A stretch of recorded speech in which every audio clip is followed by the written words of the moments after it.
மல்லி இந்த வீட்டோட வேலைக்காரி இல்ல, என்னோட மகாராணி அப்படிங்கிற ஒரு வார்த்தைய விஜய் இப்ப ராஜிய பார்த்து சொல்றாங்க. இதெல்லாம் எப்படி ஒரு வார்த்தை அப்படிங்கிறதை பாருங்க.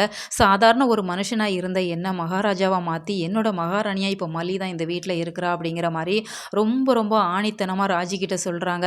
இந்த வார்த்தைய கேட்கிறப்பவே நமக்குமே அவ்வளோ சந்தோஷத்த குடுக்க தான் செய்யுது. ஏன்னா மல்லிய விஜய் எந்த இடத்துல வச்சிருக்கிறாங்க அப்படிங்கிறத இந்த ஒரு வார்த்தை மூலமாவே நம்ம விஜய் தெளிவா சொல்லிர்றாங்க அப்படிங்கிறதால, மல்லிக்கு அதுக்கு மேல சாப்பிட முடியல. ஏன்னா சாப்பிட்டுட்டு இருக்கிறாங்க. சாப்பிட்டுட்டு இருக்கிறவங்கள தான் இந்த ராஜி தேவையில்லாம சீண்டிட்டு இருக்கிறாங்க. இந்த குடும்பத்தோட நீ எப்போ சேர்ந்தியோ அப்ப இருந்து உனக்கு பல பிரச்சனைகள் வந்துட்டே தான் இருக்குது அப்படிங்கிற மாரியும், இவங்கெல்லாம் அன்னக்காவடிகள் இவங்ககிட்டலாம் என்ன இருக்குது? ஒரு கூரை வீடு கூட கிடையாது அப்படிங்கிற மாரி சொல்றாங்க.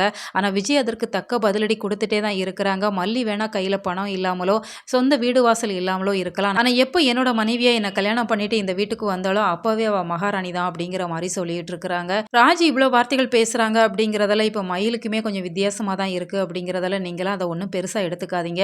டெய்லி நம்ம வீட்ல இதெல்லாம் நடக்க தான் செய்யும். நீங்க இதெல்லாம் பார்த்து கவலைப்படாதீங்க. அட்ஜஸ்ட் பண்ணிக்கோங்க அப்படிங்கிற மாரி இப்ப விஜய் சொல்றாங்க. ஆனா மல்லி அவங்க சாப்பிடாம கைய கழுவிட்டு உள்ள போயிடுறாங்க அப்படிங்கிறதால விஜய் பின்னாடியே போய் ஏன் மல்லி சாப்பிடாம போனா? அவள பத்தி தான் உனக்கு தெரியும்ல அப்படிங்கிற மாரி சொல்றாங்க.